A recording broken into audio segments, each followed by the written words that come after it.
All right, my sisters, welcome to our special masterclass on children rights and having a peaceful relationship. I am super excited to have you here today. Whether you are single, you're already dating, or simply thinking seriously about your future, this masterclass is for women who don't just want to marry, but want to marry well. If you're here, it means something about your relationship has been weighing on your heart. Maybe you're afraid of choosing wrong. Maybe you have watched other women suffer in marriage. Whatever brought you here today, my dear, you are in the right place. So before I go any further, let me briefly introduce myself to you. My name is Hajara Sani. I'm a certified counselor, relationship coach, and mental health advocate.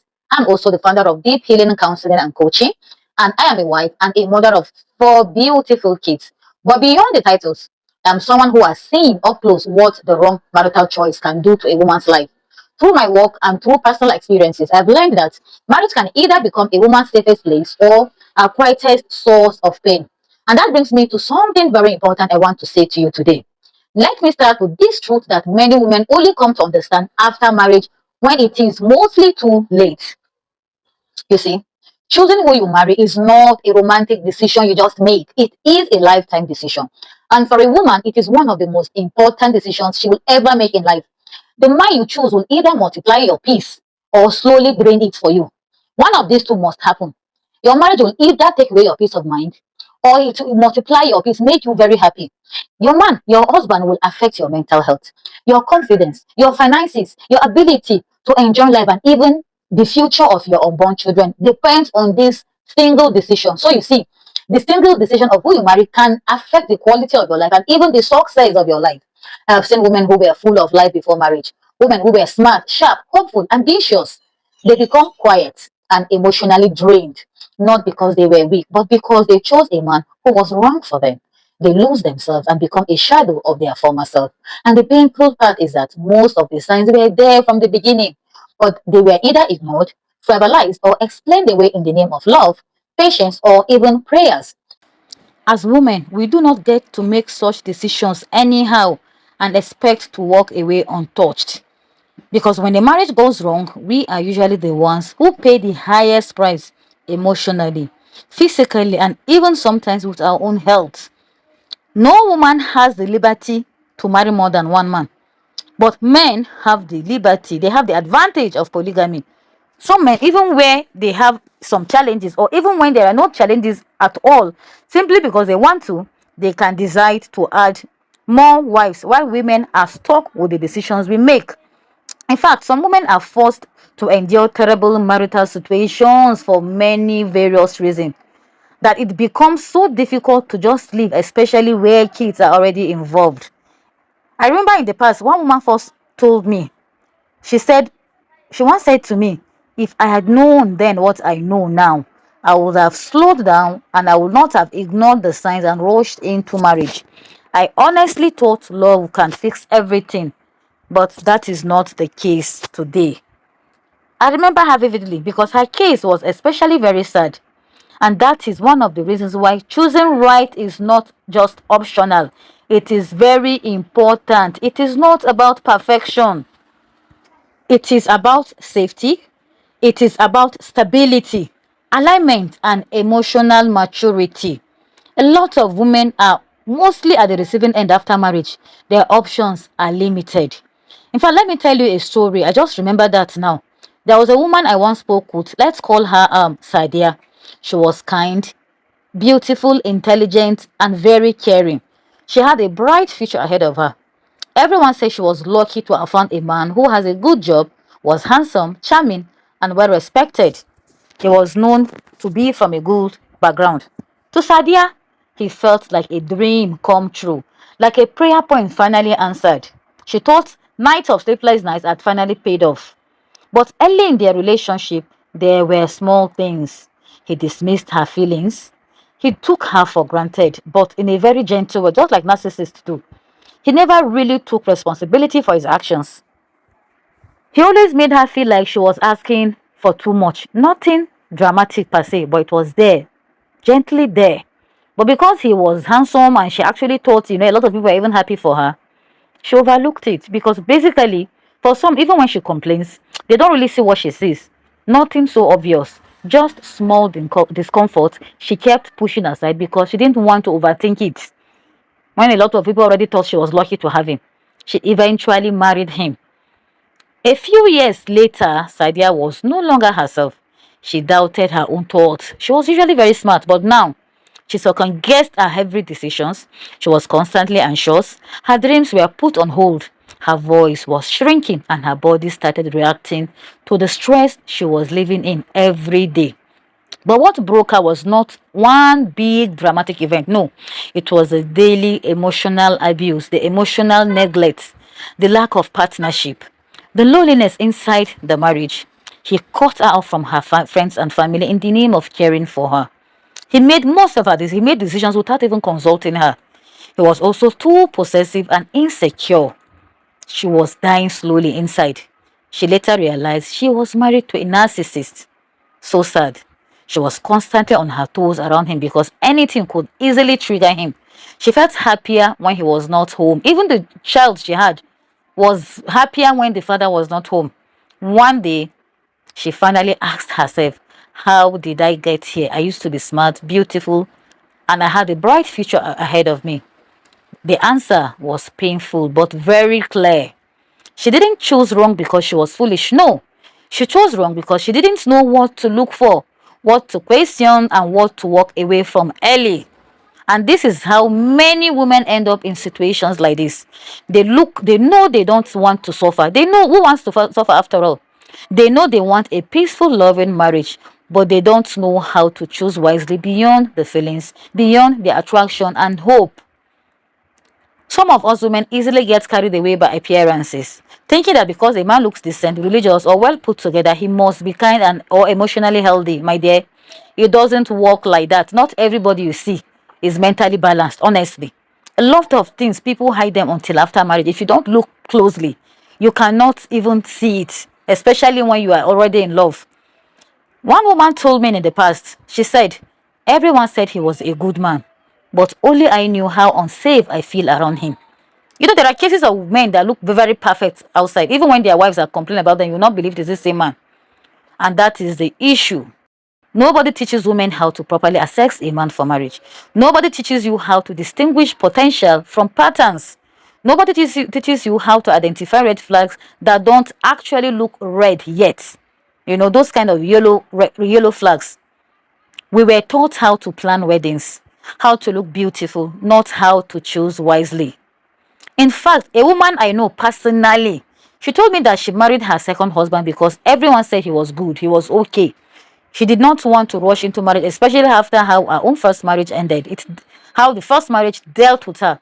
But this second guy came. He came in highly recommended. He was also good to her initially until after the marriage.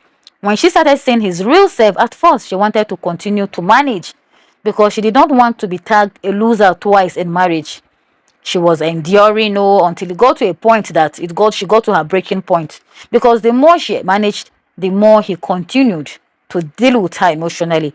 After about 3 years, she could no longer endure, so she took the painful decision and ended the marriage. At that point, she no longer cared what others thought. I met her after her second marriage ended. She had about three suitors again on her neck, begging to marry her again for the third time. But she was scared and she was feeling so confused. She was not sure how to make the next choice, especially after her previous experiences. She was not even interested in marriage. But her mother said she was young because she was actually in her early 30s. I know that there are many other women in similar situations like this. They are scared to commit because they are afraid to make mistakes. Women who want to avoid making the mistake of the wrong choice. And that is exactly why I created this guide, Together Forever, the ultimate guide to choosing wisely and having your dream marriage, not your dream wedding. Note that. It tells you everything you need to know from courtship to forever. And inside it, I'll walk you through how to access character and not charm. No matter how charming he is, you'll be able to know the difference between real and fake.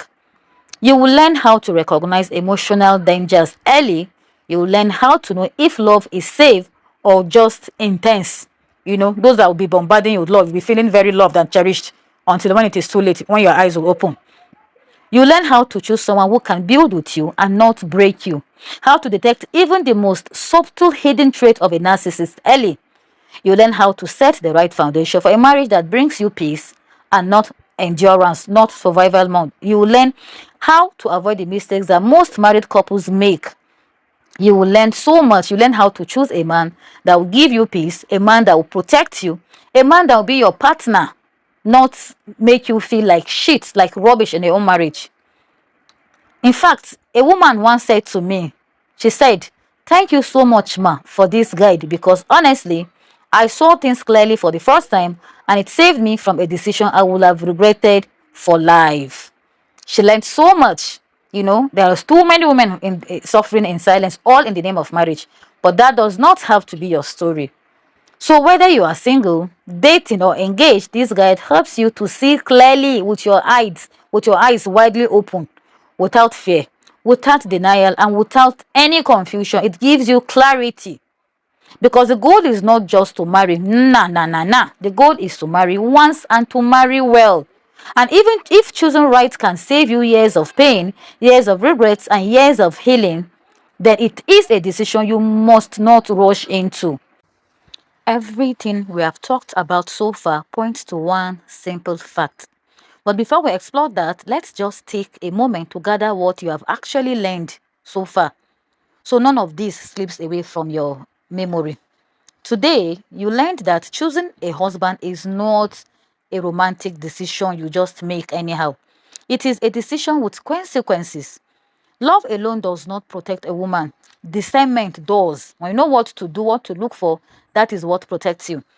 You learned that character always shows early if you know what to look for, even long before marriage, but only to the woman who knows what to look for and what questions to ask. You also learned that discomfort is not something to pray away or manage away. It is information. You learned that intensity is not intimacy. Attraction is not emotional safety, and hope does not heal what was ignored. You also learned that a peaceful marriage is not luck. It is the result of intentional choices made early, not sacrifices made later. No. And most importantly, you learned that many women didn't fail in marriage. No. They simply entered it without the right clarity, without the right guidance. So if all this masterclass did was help you to slow down today, to help you to see clearer and take your future more seriously, then you have learned something that can change the entire direction of your life. So now, if you have been listening carefully, you will notice something. You notice that everything we have talked about today points to one simple fact. To the fact that love is not enough if you don't choose wisely. Because the partner you choose determines the future of your marriage. How easy or difficult your marriage can be. It all starts from the choice you make. Good intentions don't protect a woman from pain. No. Hope does not fix character flaws. And marriage does not magically heal what was ignored during the dating and courtship stage. What protects you is clarity. Clarity about what truly matters. Clarity about what to ask, asking the right questions, how you get to know your partner for real before marriage, before you say yes. Clarity about what to walk away from, even when emotions are involved already. It's better to cancel and stop a relationship than to go inside the marriage only to suffer later and cause health complications to yourself. And you know what? Clarity must be intentional.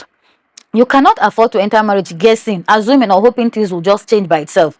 You deserve to choose with your eyes open, your mind very clear, and your future protected. So here is my invitation to you today. If you are tired of confusion, if you don't want to repeat stories you have seen other women live, other women experience, if you want a marriage that brings you peace, stability, and growth, not pain, confusion, and high BP or depression, then take this next step intentionally. Click on the link under this video and get your copy instantly. Go through the guide slowly, reflect honestly, follow the teachings, and ask yourself the hard questions before life forces you to answer them later. Marriage should be an achievement, not a trial.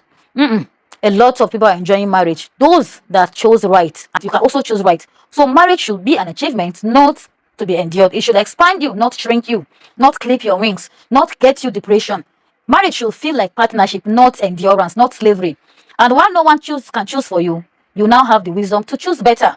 You see, truly, one woman said something that stayed with me. I can never forget what she said to me. She said this: I did not feel at love, ma. I just didn't have the right information. When she said that, honestly, it broke my heart, because there are so many women that did not have the right information, and today they are in unbelievable marital conditions. Then you wonder what happened at the decision making stage. How were they not well informed? Another one recently said to me after we spoke, she said, I wish someone had forced me to ask these questions before marriage. It would have saved me years of pains and confusion. But that does not have to be your story, my dear sister. Let me leave you with this fact. Take home today. Many women don't suffer because they did not love enough. No. A lot of women love so much, but simply because they are loving the wrong person, they get nothing in return. They suffer because they didn't know what to look for. But your story will be different. Yes, I know that, because you now know better. And when you know better, you choose better. So click the link under this video to take your next step. Thank you for spending this time with me. Your peace of mind matters, and you deserve to be happy. See you in the inside.